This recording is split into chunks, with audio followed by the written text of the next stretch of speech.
Welcome to the Love What You Do podcast. I'm Kelly Dugan, former HR executive turned career coach, and I'm here each episode sharing stories and strategies to help you find a career you love. Welcome back, everybody. I am so excited for this episode of the podcast. We have Jenna Rogers here with us today. Jenna, thank you so much for joining us on the Love What You Do podcast. Jenna, I started following your story when you started to take Career Civility, your entrepreneur company that you own, full time. And you've been on quite a journey before then and since then. And I'm Yes. so excited to dive into it. We have such similar paths, I think, in a lot of ways. And I just can't wait to talk all about everything that you bring to the table as far as career advice, but also the fascinating career journey that you have had. So, catch our listeners up. What is a little bit of your career story of how you've gotten where you are today? Well, thank you. And I'm equally excited to learn more from you and your story. I feel like the more you talk to people, the more that your paths, whether they diverge or they cross or they just run along in parallel, I feel like that helps us feel a little less alone on our journey and knowing that, we don't have it all figured out, but then sometimes we might, and then we feel a little bit better. So that's the journey that I'm on right now of not having it all figured out, but making the best decisions for this season of life within the family. Because before I became a working mom and before I had kids, you had seasons throughout the year, but not really seasons of your life. It was you went to work, you took a vacation, you took a couple days off here and there, but there wasn't really these high and low seasons that motherhood brings. And so I've really had to learn how to adapt my goals and ambitions and my to-do list to those seasons, which has then been reflected in my career, where before kids, I was able to work, a full-time position in the tech world within sales. And I was also able to go back full-time and get my master's degree. Then I had a child and decided to go to a smaller company that wasn't as quote unquote corporate, ended up getting let go from that position coming off maternity leave, deciding to take my quote unquote side hustle that I had for 4 years full time, diving headfirst into entrepreneurship because that's what worked for myself with two under two and two littles at the time, to now going back and calling myself a corporate-preneur again, where I work in corporate and I'm an entrepreneur, again really just trying to figure it out and recognizing that this season, maybe 6 months, maybe 2 years, maybe 5 years, I really don't have this affinitive attachment to my title or the position that I'm in because I know how quickly seasons can change. Oh my gosh, that is so insightful because only being 6 months into this motherhood thing, I already feel like I've been in two completely different seasons from infant baby to now like this 6 month old and figuring out how do you work around a completely different schedule already. And if you would have asked me at the beginning, I would have been like, oh yeah, like this, we're in it now. We're in motherhood for a little while. And I'm like, oh wait, just kidding. Working motherhood means something very, very differently, even 4 weeks apart from itself. Yes, 4 weeks. Yeah. And then it changes again. Like the minute that you get a hang of it, it's going to be thrown upside down again. So, yeah. Oh my gosh. Well, I'm glad to hear that from, it's always good for me to talk to moms who've been doing this working mom thing for longer because it's just always an adventure and I love getting to talk to people who have found the tips and tricks to make it work. It's just so Uh nice to listen to people talk about it too, because I also feel like, I mean, I have two sister-in-laws as well, and they both you work full time. They have three kids, and granted, when we're in these family situations, we're not talking about goals and dreams and hardships and all that stuff. But when do you have time to carve out to talk about these topics with people? So it's not that it's a taboo topic to talk about, but it's just we just genuinely don't have time to talk about this stuff. So we turn to mom groups on Facebook and we turn to podcasts and we turn to social media to try and get this community or camaraderie of, okay, I'm not the only one going through this. So while I think, the world of social media and podcasts and the people that we are we have access to now is great. I also think there's a big opportunity for us to go back into our community with just like our friends, our siblings, our spouses, to have these Yeah. conversations too. 100%. And I do feel like, especially in the world of AI that we are entering into, there's just such a call to find real humanity again. And as much as I love videos, like I would never have been connected with you, Jennifer, it weren't Yeah. for you popped up on my TikTok page right after you had had your second little one. And I was like, oh, I totally understand where we were trying to have a baby at that point, and I was like, man, this is where I see myself in a year Oh, or two from now. And I just, without that TikTok connection, we wouldn't be sitting here right now. But true. there's still something to be said from being able to like just go out for a walk with another mom in a stroller that you just can't replace. Amen. It's that both and Yeah, conversation. absolutely. So if you don't mind, take me through a little bit, Jenna. I'm so fascinated. Like, getting laid off coming back from maternity leave had to be such a Yeah. hurdle because you're in that vulnerable postpartum place. Now you're being laid off. How did you conquer that? And how did you make the decision to go into Career Civility full time at that for that chapter? Yeah, I actually feel like I'm still gonna like get emotional talking about it because I don't think I really fully understood the gravity of the situation when I was in it because gosh, my identity is so tied to my output and my work ethic. And it's something that I've been in therapy for like 8 years now. Like it's something that I'm actively working on. And yet that was such a blow to my ego, my identity, what I thought I knew, what I thought I'd valued. And then that would be the same blow if I got laid off when I was 24, right? And like Yeah. didn't have the responsibilities of two kids, a mortgage, a marriage, let alone in this very vulnerable period of my life, to your point, freshly postpartum. Like I was 12 weeks postpartum, which is just, Wow. I look back at videos and I just have so much like emotion towards it because it was just such a vulnerable and raw state. And there were a lot of hard conversations. And I vividly remember, sitting. The reason that part of the reason that I also got let go was because of childcare. And my daughter was at this daycare, and I put my son on three daycare wait lists here in the city of Chicago, and he didn't get off a wait list until like when I needed to go back from maternity leave. He was born a little bit early, so like the timelines just didn't add up. And I asked for 30 days unpaid to get me through the wait list debacle, or the difference there. And they said you either return at full capacity, or we're parting ways. And I was in a client facing position, so I just, when you are feeding around the clock and they're not even on a sleep schedule yet. It just was not going to be feasible. And so it was in that moment where I was like, okay, do I remove him from a daycare wait list? Because that alleviates the financial pressure of needing a full time job at this moment. But like, Yeah. I also know how hard it is to get off a daycare wait list. We were just on a wait list for 6, 7 months. So, like, that gives me limited ability to interview and go back into the workforce. So, it was this very challenging moment. And I just remember thinking, it was in the car, we were sitting in the car with my husband, and, it was just one of those moments where I was like, I've been putting so much effort. So I got let go in October, and this was like a December decision that we had made. And in those 2 months, I was interviewing relentlessly. I was interviewing, I was applying, I was getting rejected left and right. And it was this intentional decision of, I'm putting all this effort into interviewing and applying. What if I took that same effort and applied it to my business, which I've always wanted to take full time anyways, but I always had like a 5 to 7 year plan of it because I Yeah. had childcare costs and young kids and life to pay for, and I wanted to like build a better runway. And I gave myself 3 months. I was like, all right, one quarter, January to Mm. March. We'll see how it goes. And I ended up getting, like, once I made that decision, I ended up getting two consulting clients that were on retainer. And I basically Amazing. built a runway quarter by quarter.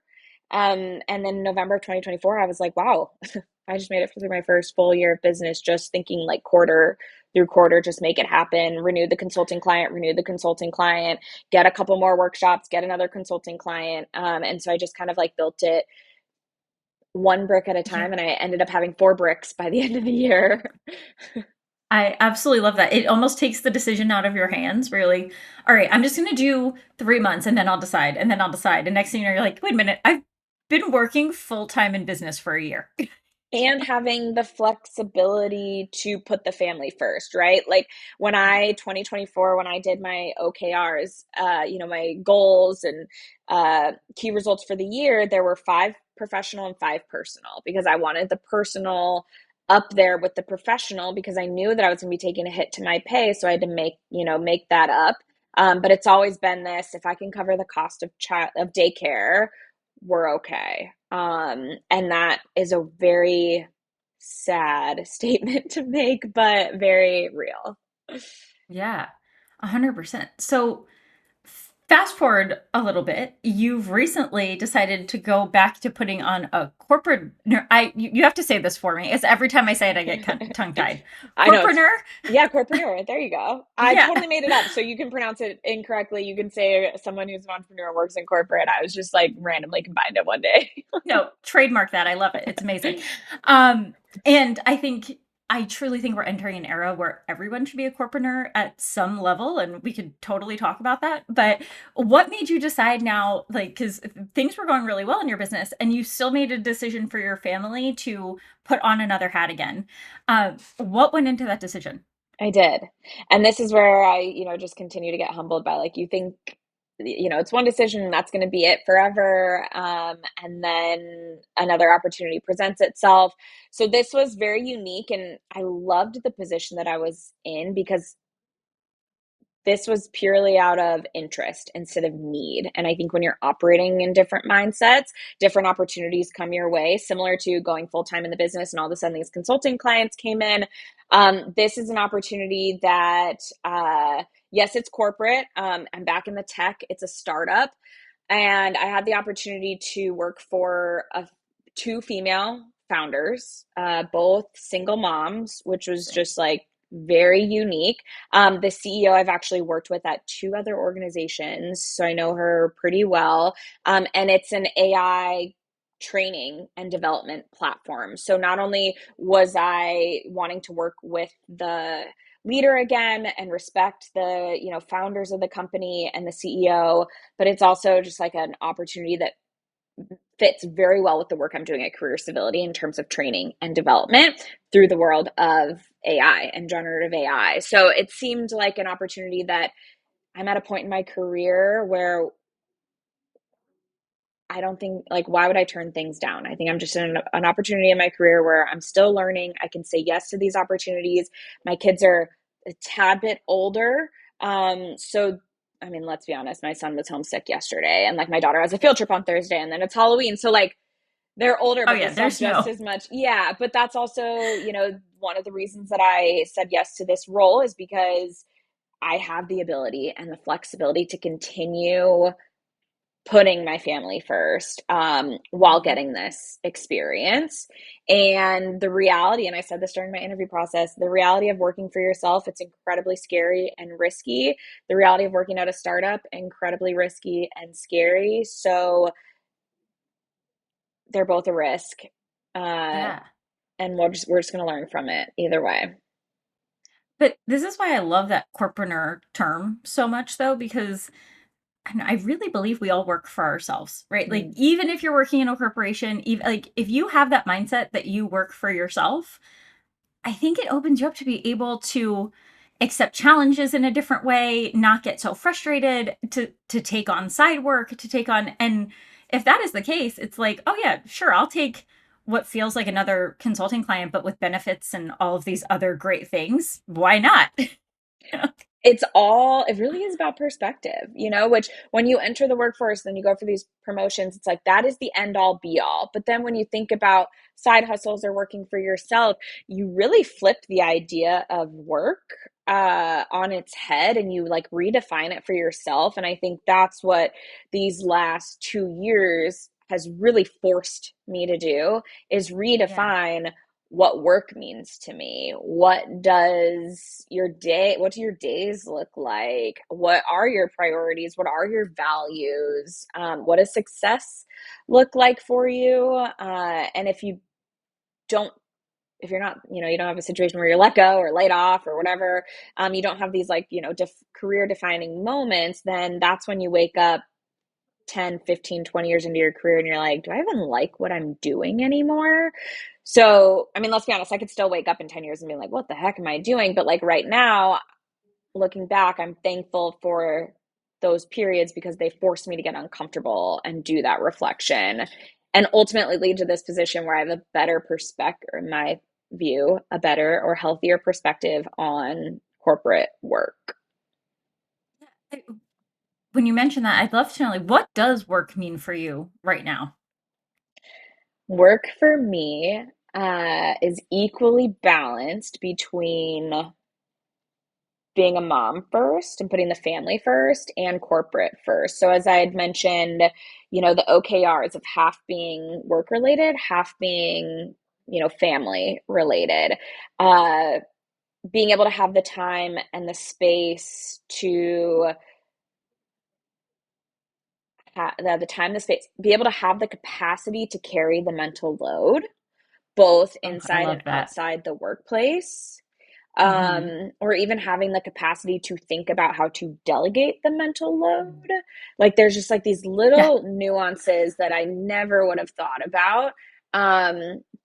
Yesterday, keeping my kid homesick, didn't even feel guilt, didn't even think twice about it. I was like, we're going to get him into the doctor. Like that um, is that's an work for amazing me. place to be. Yeah, it is. It is just going through all those years of guilt and feeling, like yourself and your family comes second is unacceptable and not where I want to be. So that when I define work, it's like there's two pedestals. And sure, do they ebb and flow throughout the week? Like yesterday was a little bit more of a mom day.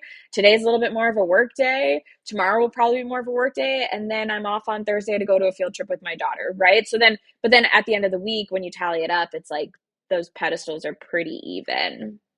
Becoming a mom changes everything, including how you work and how you feel about work. So if you're finding that you used to love your job before becoming a mom, but now it's just not a fit anymore, you're not alone. And if you didn't like your job before and you finally have the motivation to want to find something different, that's okay too. And honestly, this is exactly why I created 70 plus career options for moms. It's a free guide filled with real career coach approved ideas and resources to help you find work that actually fits your life and not the other way around. You can download it for free using the QR code on your screen or at yourplaceathetop.com/mom-careers. You don't have to stay stuck. You have options. I think there's a lot of moms probably listening to this podcast right now who have the same feeling that that's what they want. I think a big thing that you did was you gave yourself permission to find it.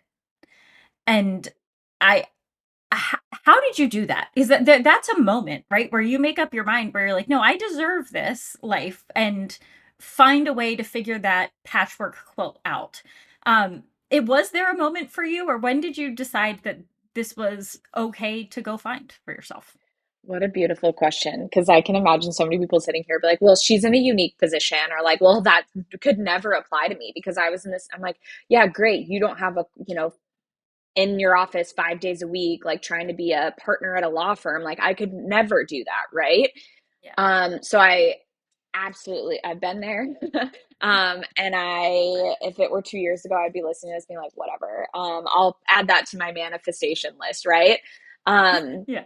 but when you ask that question, I really think it came down to my husband and my partner allowing me to do it because I had been putting a lot of pressure on myself to have it figured out and to provide for the family and not feel like this failure, right? Who didn't have a job or who was unemployed. And nowhere along the way was my husband like, you need to find a job. Like, what's going? He was like, take 3 months. Who cares? Yeah. Like, I've got a job, fine.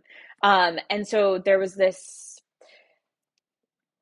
lack of pressure for me Mhm. to, I needed outside permission. I needed an employer to Mhm. let me go, and I needed a partner to give me that permission. So while you would think I gave it to myself, I think it was actually pretty like forced on me. So my advice would be, find people who would support you during this exploration Mhm. period. Whether it's other working moms who you might not know their story of their ups and downs when they return from maternity leave. It's kind of wild. A lot of people have unconventional stories. Like when people bring life into this world, when women bring life into this world, like everything is turned upside down. So like start asking them like, "Oh, what was your experience coming back with each maternity leave too?" Because it's very different I every can child. imagine. Yeah. Yeah. So like if you're not going to get let go from your employer, great. Wouldn't recommend that either. But like, asking friends, going back to what we talked about at the start of this, like being in conversation with people and just like asking the questions, "Hey, I don't I don't know how I'm feeling right now. What was your experience coming back to work?" Or like, "How do you think about your career now?" Mhm. Could be helpful. I love that. I do. I think the more people that you talk to, I think, who have done some form of this, like when you mentioned yourself 2 years ago listening to this, be like, yeah, nice pipe dream, Jenna, Yeah. right? Like, I have a very similar feeling of that when for me, going into your place at the top full time kind of spurred from actually a pregnancy loss Mhm. being like, oh no, mental clarity. I want to be a mom and I want to have a career that allows me to be a mom. Like, no questions asked, new mission in life, right? Like, that was like this turning moment. Very similarly to you, like, that is not something I gave myself permission for. It was a circumstantial thing that happened that changed my perspective and was like, oh, I can make this happen. Yep. Um, and I want so badly for people to know that you can make these shifts. Like Mhm. the me before that moment and the you before this, I think are where a lot of listeners probably are today. Of like, how can that ever happen? And it happens one small decision at a time, just like building your business, right? Like it happens by giving yourself the grace and having others give you the grace to be able to find what that is. And when you talk to people who are living the life you want now, 99% of the time they were at one time in those exact same shoes, which is one of the things I know has been really helpful to me, and why I kind of sought out this conversation. Just finding other kindred spirits who are making it okay to want something different. And as I feel like in the online space, I don't know if you feel this way, but that it's very two sided. Like Mhm. either you're 100% corporate working mom, you want like mom boss life, or you are the homemaker, homeschooler at home. And for those of us who want like a hybrid of the two, I Yeah. think I think we are actually the majority of people in the world, but the smaller minority voice in the space right now. Is that something that you're feeling? 100%. And I think the reason for that is because the like us in the middle, it's not flashy. Like what we're Yeah. doing is it takes resilience, it takes hard work. To be honest, it's so hard capturing content. Like it's also just like hard to like put the content out there, create the content, find the time because, I'm not saying it's easy for other people, but when we're so focused on defining that for ourselves and figuring that out and living in the messy middle, we don't have much space on the ancillary to like showcase or talk Yeah. about it and what we're going through. But Oh I my I gosh, I never even agree. thought about that, but you're so right. Yeah. There's There's not a no lot of time time. left. Yeah, there's just That no time. Yeah. That's one thing. You're phenomenal at showing up in the social space, Jenna. Like, I often am like, look at her. You're like, sick kid, if things are going a mile a minute and still showing up on those stories as I'm like nursing on a contact nap, being like, I really, really want to be able to aspire to do that better. How do you keep showing up in these spaces, despite like the million and one things that you've got going on? It's so funny that you say that because I feel like I don't show up that much. And this is where if you see different people or different creators or the sides, I'm like, wow, I'm so behind. To be honest, and this is going to go against every single social media expert and what Meta and Instagram or TikTok tells you to do. I set very manageable goals for myself when it comes to showing up on social media, and I'm very flexible with it. Like my VA knows that like if I don't post something that day, it's not like, whatever. That's Yeah. low on the priority list. But Hmm. I challenge myself to post a reel once or twice a week and post a static feed once a week. So like that's 3 posts a week. And I challenge myself to get on stories once or twice a week, like very manageable, Mm. very low lift. And it's funny, I get the feedback that I'm like always showing up, da da da. But to me, that just shows that like I don't have to do more than what I'm doing. Because if I'm getting on 3 times a week, that at least is enough to keep brand awareness and an awareness into like the work that I'm doing, and checking in with like how I can help. I think that's another thing is like I'm very niche in what I do. So while I don't reach a lot of people, the people I do reach, it's very consistent with who I'm Mm. talking to and connecting with, and getting in front of. I know. I think this is an example of why consistency is so important. Like, yes, because the algorithm says so, but also because people say so.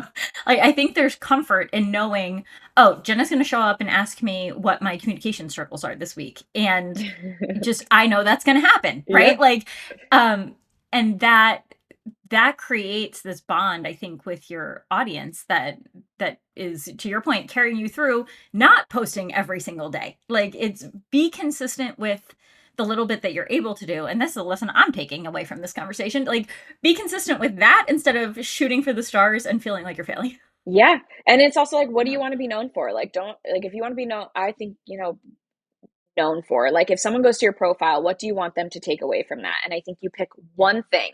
Right now there's all this topic about like content pillars and da da da da and like people aren't coming to my page for parenting advice, right? Like to your point, they're coming to my Yeah. page so if they have a situation at work or they have an email that they're struggling to write or they don't know how to word something. It's pretty much work related, right? Work related, Hmm. career related. I could name a creator off the top of my head where like if I'm like, what do I wear to this conference and I want to go get like outfit inspo, that's where I would go. Or I do have mom pages, right? If I'm like struggling with baby or toddler potty training stuff, right? Like that's where I'd go. So what do you want people to go to your profile for? And then just show up like that twice a week. No. That honestly, in my opinion, even applies for people who have no aspirations of wanting to be influencers or own their own business, or we're just entering a world where your social capital online matters, and it matters a lot in how you land positions and how people find you. And I do think, like, if you're on the job market right now, figuring out what you want to be known for in your career, again, like own your career, figure out what you want to be known for, and put some kind of content, free value to help people out in that space, I think is probably one of the most valuable things you could do for your job search right now. This is why I was so excited to have the HR side of the conversation. Could not agree more. That is even like whether it's LinkedIn, whether it's Instagram, Yeah. whether it's like pick your lane. And that's, I don't show up on every, like, I actually, I do have TikTok downloaded right now, but I'll go months without having TikTok on my phone. And I just run through Mm-hmm. Instagram, like pick one lane, pick one topic, post twice a week. Like make it super manageable because we're busy. Mm-hmm. We're so Yeah, busy. 100%. And LinkedIn is one. I saw you post about this. You want to get better at posting at LinkedIn. I Yeah. want to get better at posting at LinkedIn. I I always tell people I think it's like the friendliest social platform to start with. is it's like a little like people are on their more corporate behavior, right? Like Yes. if you are in the career space, like if you're nervous about posting, it's a good place to start sharing your corporate expertise. Agreed. Agreed. Where are you from? Remind me where are you? Oh, I'm from Stamford, Connecticut. Okay, so I was LinkedIn is Minnesota nice.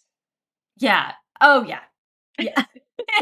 100%. Okay. Which, however, if you've ever had a video go viral on TikTok, I will take Minnesota nice over that like bold-faced honesty when you are in your very early putting yourself out there days. True. True. Yeah. LinkedIn, that's a very fair point. Consuming content on LinkedIn. I mean consuming content anywhere. That's another pillar of mine. I try to create more than I consume. And I fall into the So consumption important. trap very, but like that's where I'm like, nope, get off, just like focus on what you want to talk about or create. And then post it without consuming. Like if you can create more than you can consume, that's gonna help you manage the like mental health side of it, to be honest. Oh my gosh, I think that's so true because there I think early on in this whole process, and I don't know, when you start a side hustle, like you feel like social media is so important. And the further along I get, the less I think about it. Like the amount of time and energy that I would put in over a reel or a TikTok that I put out there, and now it's like record, post, done. Great, whatever happens there, because you have your clients to worry about, and like you want to put out content, but you're really worried about your this baby that you've For built. sure. Because Yeah, that's the yeah, priority. Yeah. Yeah. exactly. So, talk to me a little bit about how you got into this, because it is a niche space, like this Yeah. very specific, how to show up as a communicator at work. How did you even get into landing that niche? Yeah, civil communication or effective communication in the workplace is so niche. It's gaining traction. But when I first started doing this work 6 years ago, people looked at me like I had two heads. Partly because I was not being an effective communicator when telling people about it. Like my marketing was just like way over their head. Um, and partly because it was so new and weird, and I had to, I had to keep reminding people of like when people first started talking about public relations or human resources, that was a new discipline, a new topic, and now it's just like HR, PR, everyone knows what we're talking about. Like when it comes to civil communication, effective communication, I am on a mission to make sure that's the same case. But this affinity actually came I always make the joke, a lot of people struggle with bad partners and like bad boyfriends and like a horrible dating life. Mine is bad bosses and toxic workplaces. So instead of like bad boyfriends and toxic relationships, mine is bad bosses and toxic If you workplaces. got to pick one, Right. Yeah, that has been, I yeah. mean, literally my first job at 15, I worked at Dairy Queen for 2 years and I got fired from Dairy Queen over corporate politics. Like the coworker that I was working with was gossiping about the boss's daughter. And I Oh got Lord in wrapped heaven. up in that and got pulled into a back room one day, got fired. They were like, you cannot tell anyone the reason behind this. We will still give you a reference.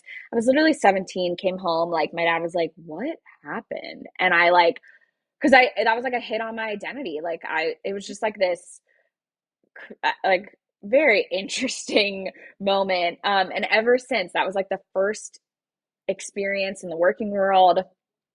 Um and it's just like I continued to like capture, like collect those moments, if you will, into corporate America. And when I was in college, I discovered this discipline of civil dialogue, which is the act Mhm. of communicating productively. And when I first discovered this discipline, it was an entire minor at the organization. So at Arizona State University, I got my bachelor's in communication, my minor in civil communication. Then I went on to get my master's in communication from Northwestern. But when I first learned about civil dialogue, it was the act of communicating productively from like a political, social policy perspective. But as I was working all throughout college, I was like, what if we applied this to the workplace? So my initial idea of civil dialogue was very different than what I do now. Well, I shouldn't say very different, but pretty different. Maybe one day I will get there, but I don't necessarily know if the market is ready for actual civil dialogue in the workplace. That was an interesting point to be doing the work at Career Civility during 2020 when a lot of discourse was coming out around DEI, around policies, procedures, and equities, and I was trying to use civil communication and civil dialogue through that. But again, I don't necessarily think the market's ready for that. And where I've gained a lot of foothold is communicating productively in email, communicating productively in meetings, during feedback conversations, one on one, in your performance reviews, with clients, managing different stakeholders, leadership, difficult bosses. So I've been able to distill down this idea of like civil dialogue in the workplace, which is what I wrote my thesis on, into very tangible, effective email communication. Like if you want a response to this email, you need to communicate productively, and here's how you do it. Here's the tips, scripts, templates. So it's taken me 6 years to distill down the messaging into like tangible action templates and scripts. But I also think that's what makes my work so unique and effective, is because communication is this like elusive idea. But when I'm able to put it into action, and something that people can, if they go to a workshop of mine or if they see a reel on social media, they can directly implement it into their workday. That's what makes it productive. So that's the long-winded answer of how I got started doing this work. Oh, absolutely fascinating because I I'm a big believer in that communication is your superpower at work, period, the end. Like Yep. having worked in HR, that and specifically in learning and development, like one of the number one pieces of feedback was they need to communicate, and they need to executive presence, right? Which Mm. honestly is communication. Yeah. Yeah. When it's communication, maybe beyond just your words, but like your whole presence of how you communicate. And that is really the thing that unlocks opportunities for people. And so I think for anyone out there who is trying to get promoted, trying to figure out how to succeed in the corporate world, follow Jenna, because she really does put out some incredible, very actionable scripts and content to be able to do that. And I think that it's something that everybody needs. Well, thank you. And, you know, sadly, but also, I guess, gratefully, I have people don't teach you how to do this, right? People don't teach you what Mhm. good communication looks like. They're giving you feedback on your performance review saying like you need to improve your executive presence or you're not a good communicator. And you're like, "Well, what does that mean? Like what does that look like?" Yeah. And they're like, "Well, like like they don't know either because we're all learning through Mhm. osmosis and what worked for someone might not work for you because everyone has different communication styles and tenure and experience. And so, that's where vividly remember my first position, corporate position here in Chicago of like getting feedback. Like I got pulled into a conference room one day and it was feedback on my management style and how I manage someone. And it was, "You're too abrasive." And I was like, "Well, do you have Mm. any examples?" Like, and there was just no examples. There was no feedback as to how I could improve how I'm communicating or managing this person. It was just like, "Well, you're too abrasive and like people don't want to work with you if you're abrasive." And that was just like so not helpful and Mm. unproductive. So that's why I always say, like, I go through these situations that we can help people who come after me because, and there's been a lot of discourse and dialogue in the zeitgeist right now with like Gen Z and how Gen Z is just getting totally obliterated, which millennials got the same heat as well coming into the workplace. Oh So this yeah. is nothing new. But it's like, okay, so if you want to give them, if you want to criticize them, well, what are you doing to train them? Like, what are you doing to help them? Mhm. Because unlike millennials and Gen X, where we were just like, okay, we'll be better, we'll be better, we'll be better, we'll improve, we'll put our heads down, we'll work harder. Gen Z is like, well, no, like show me how I need to do better. And on one hand, you got to put a little work in. On the other hand, they're right. Like, so I'm getting a little bit of momentum and like my foothold in the market of like training younger professionals on how to communicate, especially in a world that's moving so quick. Even on the fundamentals of email communication or like how to conduct a virtual meeting. How do Mhm. you show up in that? Because they're getting graded and fired on these pieces of feedback, and yet no one set those expectations on the front end. And like that is a pivotal piece of building a business and hiring new people is you have to train and set these expectations. And if they're falling short of these expectations, great. Put them on a performance improvement plan, manage up or manage out. But like if you're penalizing them for expectations that were never communicated, I think that's on the employer. I could not agree with you more. I think, and that is, I think, an epidemic across corporate America of non-specific feedback, and it's a real. I truly think could be the most transformative change that could happen is just getting really clear about what's expected, understanding what that looks like, and telling people specifically how they missed the mark. And it sounds so stupidly simple. It really is that stupidly simple. Yes. But the corporate politics, I think, can be really just clumped into people not getting that straight. The um, corporate yeah, someone I did an interview for a magazine earlier this morning, and she was like, "What's the number one communication mistake you see?" And I was like, "That people assume expectations are communicated." Because to your point, like, and I actually think it's because we're just so busy. We don't have time to double check and be like, "Okay, did Brittany know that she was supposed to be doing that?" Like, we just kind of send it off, and but you also. This is where parenting and parenting toddlers really informs the work that I'm doing on a daily basis because we're potty training my son right now. And I remember this when we potty trained my daughter. It's like, you have to tell them 7 times. Okay, then you flush, then you wash your hands. Like, wash your hands, wash your hands. Like, we are just toddlers in bigger bodies, right? And it's not because of our limited capacity of like our brains, but it's just we're so busy. Like we have phone calls and we have Slacks and we have all these pings. So like if you said something, we half heard it, but we were also reading a Slack at the same time. And then we had an email and then we had to jump on a meeting. So like what you told them needs to be reiterated. So like the communications or the expectations need to be communicated, they need to be recommunicated, likely recommunicated. And then because we all have different learning styles and because our attention spans are getting shorter, we likely have to do it in different modalities and channels. yeah.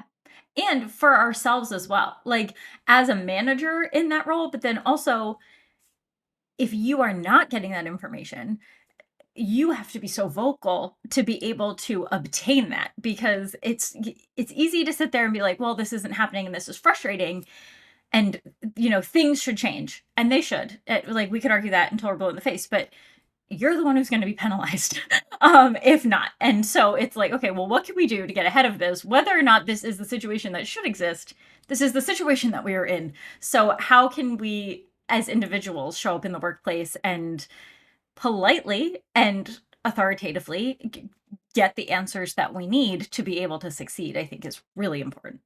Brilliant. And I also think you summed up the three different generations in that explanation because Gen Z is at the point where we complain till we're blue in the face and we expect things to change. Then you have Gen X where it's like, if you see a problem, you go in and fix it. And then you see millennials to your point of like, okay, well, here was the problem. Here are some solutions. Here's how we think about it, right? Like we're seeing this just like evolution throughout the different generations in the workplace and how they handle problem solving. And so I will take what I said earlier about like training and setting those expectations, but I will also double down by leading by example and helping them or holding them accountable for making those changes and coming with a solution. You will always notice in my communication advice that you should always come prepared with ideas, solutions, because even if you don't have the authority or the ability to make those changes, um, we don't know what we don't know. So if you're able to bring an idea that might not get implemented today, but maybe next year when there's a new leader in town or whatever it looks like, it might be. Um, so that's always something I think that brings it back to productive communication in the workplace is like always have ideas or solutions or just get curious about things because that moves it from complaining to we're blue in the face to actually making a difference and problem solving. Oh my gosh. I love that. Jenna, I know we're coming up on our time, Yeah. but I have one more question for you. Yeah. Um, you know, the podcast is called Love What You Do. I'm on a mission to help people love what they do and to be able to land jobs that they are going to wake up on Monday morning and love going to work. How can people leverage communication to be able to love what they do more? Oh man. What a brilliant question, and what a novel mission as well to love what you do and get paid for it. Like, that's the dream. Uh, Right? the dream.